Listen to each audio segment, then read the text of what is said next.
Logan, the powers that be of the motorcycling world have bestowed upon us the ability to change something from every manufacturer to fix them for the better. Yeah, I mean, I think it's about time we give the people what they want. Nay, what they deserve. Yes, so let's rip the Band-Aid off. Let's start talking about Honda. What could Honda do differently? How would they improve? Well, honestly, to me, the first thing I think of is that 755cc parallel twin. It is a gem of a motor. They gotta make a competitor to the R7. Absolutely, yeah. And you know, when I was at the launch event for the CB750, the Honda execs offered very little information when I posed the question, will this engine make it into a sort of not so super sport, fully fared class motorcycle? They said, I don't think so. So that didn't do a lot to like inspire confidence that that's something we're gonna see, but I think it's something everybody wants for sure. I think that they could bring back the Hawk namesake, maybe do something like the R7, because spoiler alert, we've got a CB750 in the shop right now, and it is tantalizingly good. A short stroke motor, a very capable chassis. To me, it's just begging to be transformed into a fun sport going model. I think Honda could absolutely do that. And I think the Hawk thing actually makes perfect sense, because when you think about the Transalp was an old model that was sort of brought back, reinvigorated with this new engine. The Hornet was an old model that was brought back, reinvigorated. Come on, Honda. The Hawk would be the perfect kind of trifecta. I think that'd be really sweet. What's stopping them? I think it's the fear of cannibalizing CBR 650R sales. Yeah, they've got a bit of an issue with that in their lineup right now. Yeah, and I think had they not sort of invested in all this e-clutch technology and then rolled it out in that bike, I think they've got a little bit too much R&D tied into that model right now. But I think, yeah, a parallel twin, not so super sport bike from Honda would be super sweet. Yeah, and I think the other thing Honda could do as well, and this is just my own personal gripe, I think the Rebel 300s and 500s, you know, the 3 and 500 class bikes they've got right now, there's so many of them, they're so varied, they're so cross-platform. Why don't we streamline a little bit, Logan? Why don't we take that 755cc parallel twin, hit it with the shrink ray, give us a new 450, and just like create a consolidated category. Yeah, for sure. And I think something like that would be indicative of like Honda's new generation, right? Or new era they're in. Like the Hornet, the Transalp are very un-Honda-like in the way they perform, the way they feel. And obviously Honda's great at a lot of things. Being particularly exciting hasn't been one of them for the last 2 decades, right? And so I think if they took down that ethos from the parallel twin that's in the Transalp and the Hornet, took that ethos, took that engineering, scaled it down into a 450-ish bike, would be really exciting. Clear up a lot of the clutter on Honda's offering list. Like they've got so many motorcycles that, you know, we're just kind of like, you know. Yeah. And it's interesting too, because the Rebel 500 to me, when you look at that versus the 300, you're like, why would you ever even get the 300? The 500's already very easygoing, very easy to ride. So that would be where we would kind of consolidate it as well. And the last thing I think of, Logan, is Honda's not really doing anything in the sort of like next gen super sport category. They've got the CBR 600RR, very long in the tooth here in North America.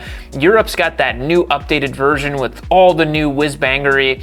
You know, the frame and the motor are basically the same, but they've got a bunch of updates for it. Tech. So I kind of feel like either they bring that here to North America and, you know, maybe have something in the space that's a little different than the other stuff, like the R9 and the V2, or just bite the bullet and actually make a next-gen super sport. What do you think? Yeah, I mean, I think bringing the updated CBR here would probably make the most sense, just logistically, right? It's an existing platform.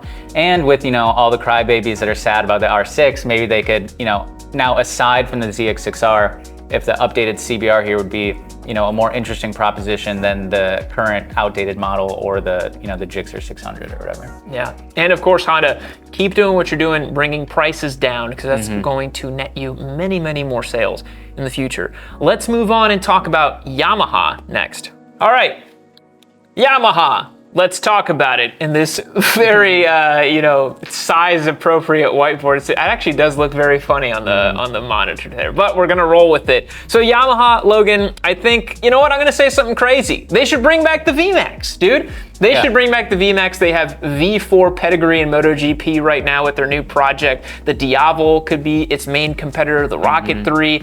I think Yamaha could just come out, make like a freaking 1800cc V4, 200 plus horsepower. You know, it'll sell to like 5 guys, but it'll make them very happy, you know? Yeah, and I think it could be like a really cool symbolic motorcycle, right? Like, it's like the quote from whoever about the R1 saying something about how it's an important bike. It doesn't matter how many they sell. It's important that they make a flagship leader bike. It could be a similar thing. Like, it doesn't matter how many new VMAXs we sell, it's important we sell one. Yeah, massive brand cachet, would just be a cool marketing exercise and would just be really cool to see it too. But it's kind of a far cry. Maybe we talk about something a little more reasonable the Yamaha could do. And in my opinion, I think it's a layup. I think it's coming. They got to update the R7. Yeah, I mean, the R7 was very early front runner in this not so super sport parallel twin fully faired bike thing. But now since, you know, we have a handful of other bikes in that segment, it's looking a little bit outdated. And you know, the MT-07 just got updated for 2025. And so I think it's more than likely that probably just next model year we'll see those updates. Some of those updates hit the R7. Yeah, it's got to be coming. I mean, the one thing I wish they didn't do is that new gear switch thing, or the indicator, the rocker switch. That thing's weird. But the new TFT display, the different fork, the different brakes, those would all be things that would love to see on the R7. Even though it does have some of the upgraded componentry over the MT-07, I'd love to see some of that trickle down.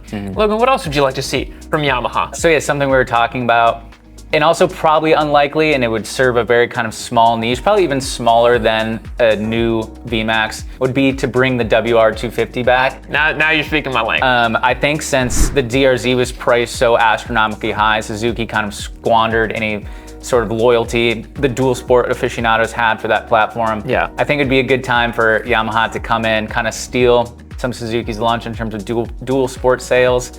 WR is always like pretty sweet bike, and I think if they updated it a little bit, brought it into the modern era, but kept it priced affordably, I think it'd be a knockout hit. I don't know.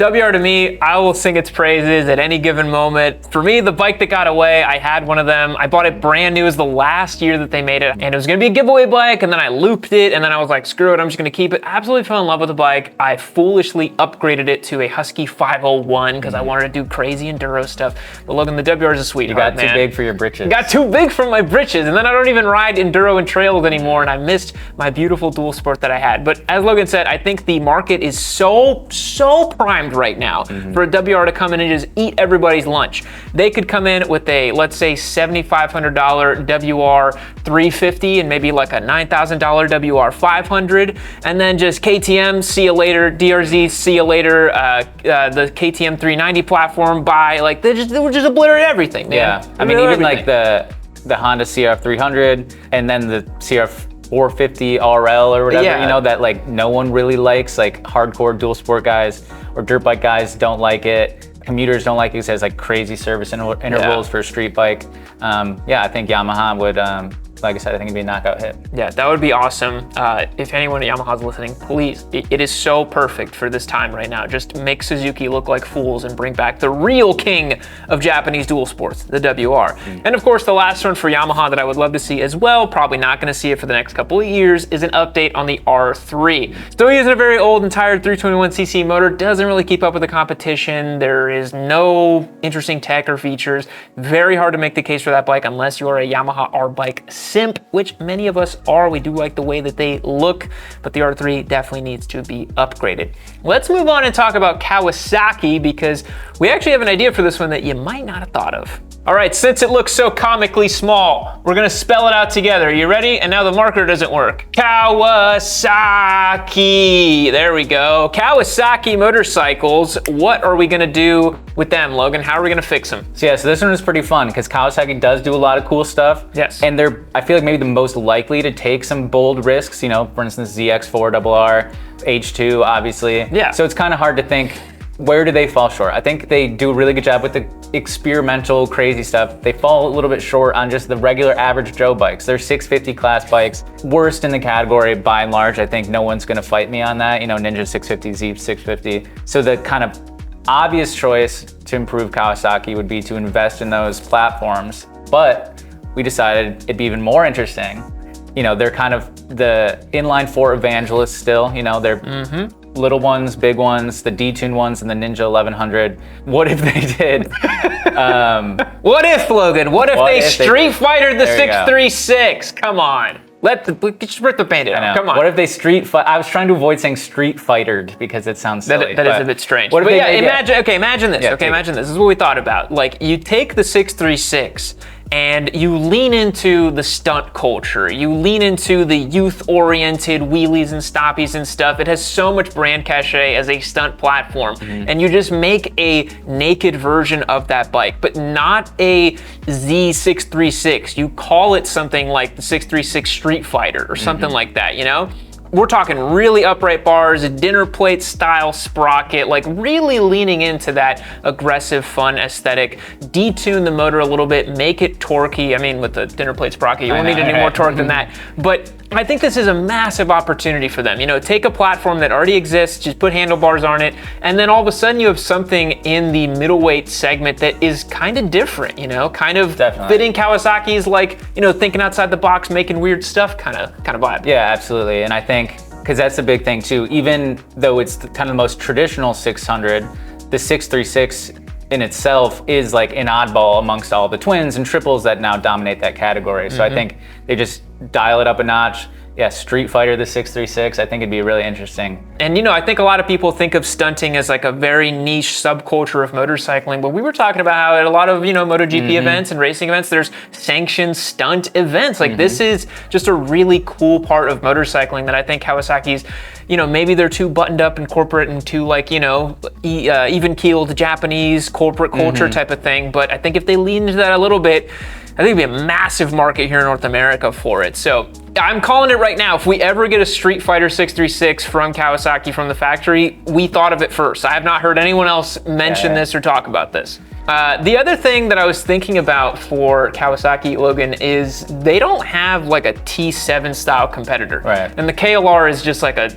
unrepentant donkey, So do you think the KLR should be put out to pasture and maybe a new platform T7 style competitor? Yeah, I mean, I think the KLR, it's like there's a reason that you can buy brand new KLRs for like $4,500. Like there's just... That's true. Yeah, they've just been making them for forever. So yes, I think the KLR is not long for this earth. No, but I think the problem is that Kawi doesn't have that versatile, small, compact parallel twin that they can cross-platform. And they're like, what are you going to do? Make like a Versys X650? Like nobody's going to buy that, Sure. So yeah, unless Kawi makes like a new gen parallel twin with the 270 crank like everybody else is doing, which no shame. I mean, Suzuki copied Yamaha's homework and then Honda copied everybody's. I mean, this is the new UJM standard basically. So I don't see why Kawi couldn't do it and just add it to their lineup. But yeah, it seems like they're more interested in building large displacement detuned inline fours and cross-platform, which is cool. Like I'm glad that Kawi's holding the flag for inline fours. And speaking of inline fours, the last thing that I would just stupid dream of mine that Kawi could do, because they brought back the Eliminator name, Logan, and it was like the bike that felt like the most wet noodle for that kind of name. I mean, it's ridiculous. You make a 451cc cruiser called the Eliminator. Yeah, it's very Honda coded. It's kind of strange for coming from Kawasaki. It's very like, it reminds me of like the SCL 500 whatever from Honda. Yeah. Like, it's not a scrambler by any stretch of the imagination. And the Eliminator 450 is not an Eliminator. Yeah, the only thing it eliminates is your chances of getting laid. So the thing we could do with the Eliminator is make an H2 derived version of it. I'm talking all the torque, all the time, beef that bad boy up. I'm talking like maybe 120 foot-pounds of torque, something like that. Make a real Eliminator, you know what I'm saying? So that would be my recommendation. You're already cross-platform in the supercharged engine, make a supercharged cruiser. I think it'd be cool. Make some cool multi-cylinder stuff with a ton of performance. That's what we like from Japan. All right, let's move to Suzuki. Well, Logan, we're gonna cover up the Kawi with Suzuki itty bitty on there, unfortunately. But Suzuki, they could do some cool stuff. What could they possibly do? Well, first thing that I think of, top of mind, Gixxer 750. It is right for the taking. It's right there. Just re-release it, like bold new graphics plus premium edition, trademark registered mark on that. Change the fairings a little bit, put a new dash on it, give it a couple, don't go crazy. Literally just take the GSX 8's software and stuff in the screen, slap it on there, do the Suzuki treatment, just make that bike. It will sell. Give it cruise control, It will sell, I promise. What do you think about a new Gen 750? Yeah, I mean, I think it'd be sweet. The fact that people are still buying this bike that's in like 2014 spec now in 2025 shows it's a revered platform. And so I think it has a lot of promise. If it was repackaged in a modern way, I think it'd be a knockout hit. Yeah, I think they got to bring the 750 back to this current market. It would be super cool to see. I think the one question is, could they actually pass emissions with that? And, you know, there's plenty of good engineers at Suzuki who can figure that out. Might have to detune it a little bit, you know, might have to go the CF Moto route and just kind of make it not as powerful, but I don't think people really care. So Suzuki 750, got to update it. The other one, I think, Logan, that's a layup, new beginner bike. Yeah, well, yeah, I mean, that's a beginner bike, anything. A beginner bike, just something, you know? Like, why are you still selling a 250, Suzuki? It's 2025. A 250 has not been relevant for 12 years now. Like, what the fuck is going on? And yeah, and it's like the strategy is proven, right? It's like they made a good, modern, versatile engine. You take that, and then you just make it smaller. And then you put it in other bikes, right? Yeah. Because that would open up, if they had a sort of 450-ish, keep it the 270-degree crank that's in the bigger one, and then you have this engine that you can put in different stuff. Yeah, baby ADV bikes, all that good stuff. Because yeah, like when you look at that 250cc parallel twin, first of all, it's so heavy. The whole bike is, you know, so heavy and bad and all that stuff. But they also don't use that engine for anything else. It's just lying around. And that reminds me too of like the S40 that uses like the DR650 motor. And I'm like, what the hell is even that? So I think Suzuki could maybe, you know, I know they're printing money on these because they're using the castings from like 30 years ago, but if they actually wanted to be relevant in the motorcycling conversation again, you know, give us a new beginner bike. And I'm telling you, just like we saw with the GSX 8 T and double T, I don't know if they're gonna make a low T version of it or not, you know, maybe they have to just rely on the Suzuki brand name and people show up, and that is obviously a thing, you know? And so in that vein, I think that Suzuki has a huge opportunity to make stuff in kind of like the retro classic market. We saw with the GSX 8 T and double T, they got super excited because it looked really cool, and that's very important to a lot of people. Just do that. I mean, Royal Enfield's proved that that works for this market. So just take the old Suzuki brand cachet, you know, play a little bit, harp a little bit on the old days and all that, maybe make a new retro style cruiser, maybe make a bomb around, like, is it like a Speed 400 style motorcycle, but from Suzuki? They could harken back to the, what was that one, the GW 250 or whatever? GW 250. Is that, am I thinking of something? I don't know. There's some old Suzuki 250. TU 250. Yes. Yeah, like a little roadster thing. They also got to bring back the Van. Come on, the Van's cool. You know, it's like, I think cool. mini moto style things, low price point, accessible, fun. I mean, I know that's Honda's game, but Suzuki could definitely play in that a little bit. And the last one I'll bring up, Logan, because I got to bring it up, and I think you'll agree with me, is they need to boost the Busa. Unironically, I'm not saying that as a meme. I genuinely think that would be interesting. Yeah, I mean, the H2 came out 10 years ago. And very much planted the Busa as like the sicko mode, you know, D-Gen super squid sport bike. It made the Busa irrelevant overnight. And then since then, it's just been languishing in the dust. So I think the only answer is to boost it. And with, Honda's V3 compressor concept and stuff, I don't know, maybe in 5 to 10 years, we're turbocharging everything from the factory. I'd love it. All right, moving on. Next up, one of my preferred ones, Triumph. What's the first thing you want Triumph to do? Stop being so goddamn British. I mean, they nailed the Daytona 660, so I think the Daytona name is like preserved, is like perfectly preserved, right?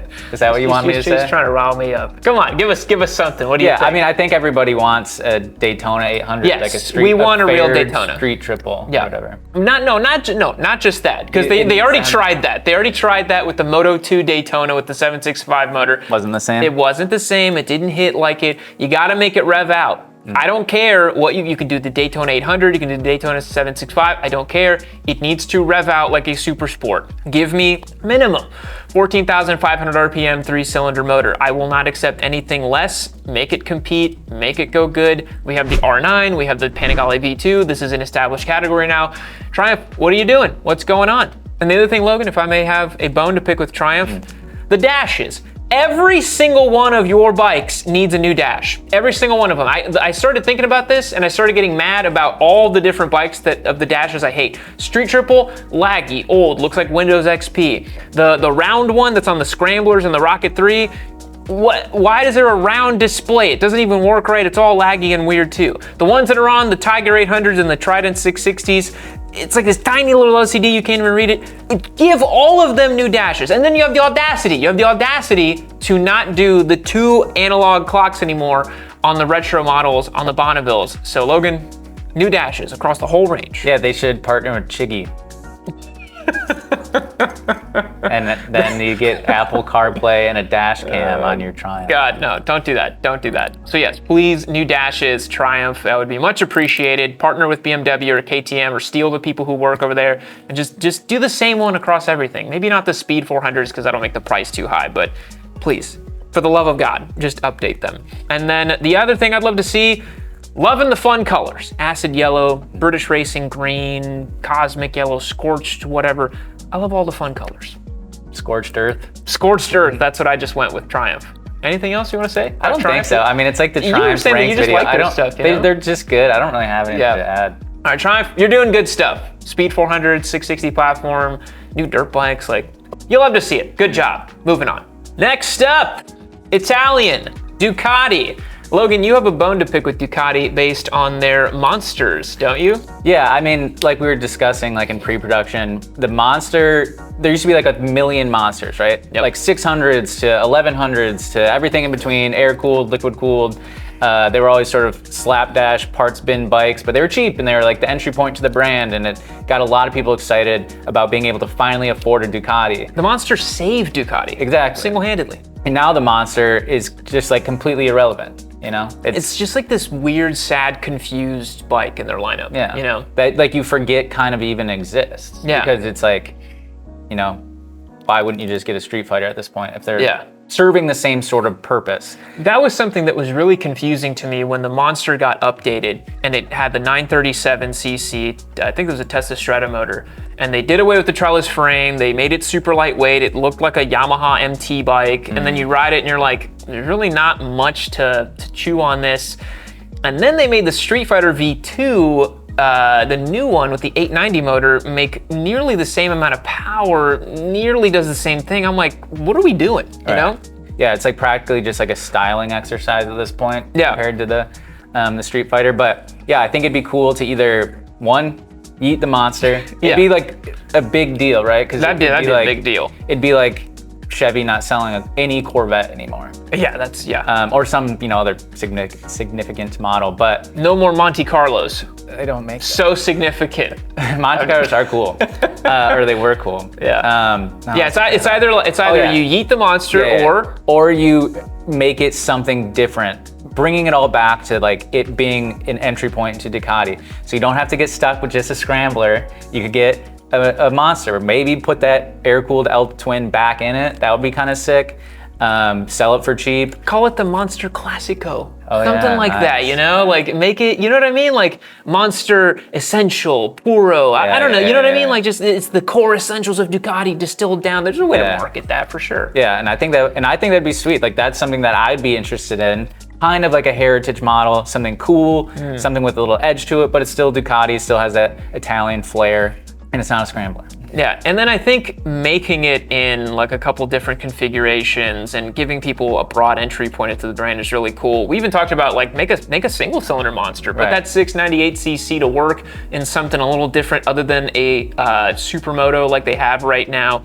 Yeah, I think the Monster right now is a very confused model and deserves more love than it's currently getting. There have been so many great Monsters throughout the years. I think of the S4 RS, I think of the 1200s, there was the big air-cooled ones, there were liquid-cooled ones. Like, it used to be so important to Ducati to make a cool Monster, and now they just don't really make one at all. So that would be the first thing I would fix with Ducati for sure. Yeah, and that's a good segue into our next point, which is, why did Ducati spend all this time energy and resources to develop the most powerful single cylinder 4-stroke ever and then only put it in one supermoto. Like a kind of very obscure, like that's not even the most popular style of motorcycle Ducati sells, let alone other manufacturers. It makes no sense. It must have just been like somebody's kid got like approved from the board to do, like it doesn't make any sense. And then they come out and say, we're never putting this engine into anything else. I'm like, there's no way you spent all this time and energy into this beautiful single cylinder that makes like 75 horsepower and it's a riot to ride. And then you're just not gonna do anything with it? Seriously? I'm like, okay, like, you know, do whatever you want, but that feels like a massive opportunity to me. Yeah, because you do it like a little super mono racer thing. You could do it. About that. Yeah, put it in the Monster. Shrink it down. Put it in make a 450 single, and then I don't know, make a cafe bopper. Like, I don't know. There's so much you could do with it. There's so much you could do. The other thing I think Ducati could do as well is they could make, and I think they're going to be doing this, the 890cc motor into the Desert X. I think that's almost guaranteed at this point. It's going to be lighter weight, a little more peppy, blah, blah, blah. But then take that Desert X with the 890, do what BMW did with that new GS that looks really retro and cool, and do that, and then call that the new Desert Sled. See what I did there? See what I did there? Because they don't make the Desert Sled anymore, and that was a cool bike. It's very revered, you know? Yeah, I think by yours truly as well. I think it's interesting. A lot of the things we'd want to see these manufacturers do is like harkens back to something they've done in the past. Yes. Like I feel like we're feeling very nostalgic for a time we didn't even exist in. That's true. That's true. I grew up in the 2000s, man. I do remember most of it. You don't remember 9/11 because you were too young.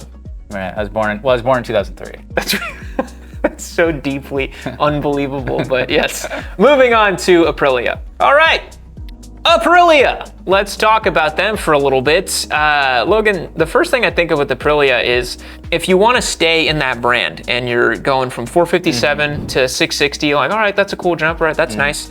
You then go 660 to V4. Right. It feels a little bit like a chasm you have to cross, you know? Double the horsepower. Yeah. Literally just double the engine. Yeah, that's a big one. So to me, it kind of feels like Aprilia is missing something in the middle, a 900 class bike. What do you think? I think so. It would really meet the moment in terms of, you know, the KTM reliability fiasco, right? So if someone wants like an exciting European middleweight naked bike, I think like a 900-ish cc 210 or something would totally like decimate the Duke 990 sales. Yeah. You know. Or we were talking about nostalgia. Bring back the Shiver. You know, bring back some of these old names to, you know, maybe don't make it a 210 specifically, but something kind of different. I think Aprilia's got a lot of room to style something, you know, kind of like, you know, the Husqvarna Nuda 900R. I mean, that's a great bike. Make something like that.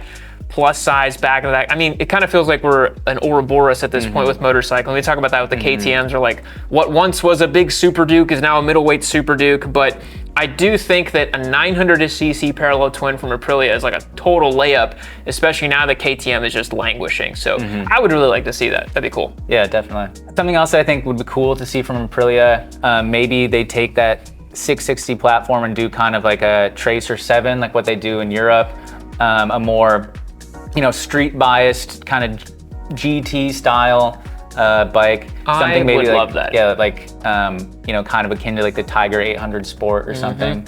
Yeah, I mean, I ride my Touareg on the daily, and I've ridden the RS 660, and there's so many times where I'm like, I wish I could smush these together. I wish I could have a Touareg with a 17, because I do ride a little bit off-road and kind of dabble in gravel and that sort of thing. It's not enough maybe to warrant having such a purposeful bike for that. So there's many times I'm like, if I had 17 front and rear, big supermoto style thing, like that would be a lot of fun. Because how much power does a Touareg make? Like it's like 85. Yeah, so it's like a little bit. It's detuned a little bit. Maybe split the difference between the RS and the and some sort of whatever type. 210 660 GT factory, and then it's like, you know, a 210 on stilts, and it's got like a windshield on it. Boom! I would buy that in a heartbeat. That'd be so much fun. So make it weigh like 420-ish pounds. Oh, perfect. che bella, right? Beautiful, beautiful. The other thing we talked about as well, Logan, pre-production, feels like they're sleeping on this one, especially while Ducati's just cleaning up shop with the Street Fighter. Make a King Kong 210 V4, 220 horsepower for the 210. Why does the 210 V4 only have like 175? Give it the full beans. Give it everything. Why does it make so much less power? I mean, I couldn't tell you. Nobody knows. Nobody knows. Nobody knows. I don't know if they still do this, but for a while there, they had two different V4s. One was it was like a 1073, and then the other was a 1099 cc. The 1099 cc was in the RSV4, and then the smaller one was in the 210. I don't know why they did it that way, because they don't race the RSV4 now, so it's not a homologated bike anymore. I don't know, but I just think it would be cool for the spec sheets, cool for the branding. But maybe they do that for the 200 to keep the price down. But even the RSV4 is priced really well. I mean, the base V4 is less than 20 grand for 220 horsepower. So I just like saying King Kong 210 V4. That just sounds fun. Brand it that. Put like a big ape on the side of it. Just have some fun with it. Why not? So the last thing I think, I don't know. We all speaking on behalf of every human being on Earth. Mini adventure bikes. Pretty popular, you know? Yes. BMW is about to launch their 450 GS or whatever the hell. Touareg 457, they've already got the motor. They've already got they understand the DNA of a very good adventure bike. Because like something that works really well with the Touareg is like, because it doesn't have any competitor in their lineup, they can put everything anyone wants on it, right? Like that's why it's the only middleweight ADV with cruise control and only middleweight ADV with spoked tubeless wheels and all sorts of stuff. So maybe they don't want to compete with themselves or something, but I hadn't thought about that like they can't cannibalize sales from anything else in their lineup, so they just throw everything at the Touareg. I think that's like the beauty of having such a svelte lineup is you don't worry about cannibalizing your other models, but Touareg 457, I think people love. I mean, the RS 457, people went kind of nuts for that, and then adventure bikes are all the rage. Baby adventure bikes are all the rage. Makes sense to me. All right, Logan, we saved the best for last because we don't have much to say about it. KTM, what do they got to do? Just not suck so bad. Stop sucking. I'm sorry if you're a KTM fanboy, but it's getting absurd at this point. The mental gymnastics you have to do to be a KTM fanboy. Let's work on customer service, building goodwill, building reliable motorcycles. Let's focus on the fundamentals of running a motorcycle company as opposed to the crazy branding of like, this is the Scalpel Surgeon Hellfire Missile 3000. My King Kong penis is gonna screw your mother and take everything over from you and rape and pillage your villages. Let's dial it back, okay? Why don't you just make a good fucking motorcycle? Why don't you just do that? Just do that. So simple. It's so simple. It's so simple. Also make an RC 490. Use the KTM CF Moto partnership. Just make a CF Moto 450 into a KTM and boom, there you go. Look at that, solved all your problems for you. Fire Kiska. Fire Kiska. Quit making your bikes look like bugs. How about that for once, KTM? All right, all the KTM slander was here at the end of the video. We had some fun with that one. What do you guys think? Did we miss anything of how we fix all of these manufacturer problems? We hope you had some fun in today's video. Drop us a comment down below. We'd love to hear from you. Thanks for checking it out. We'll catch you in the next one. See you later.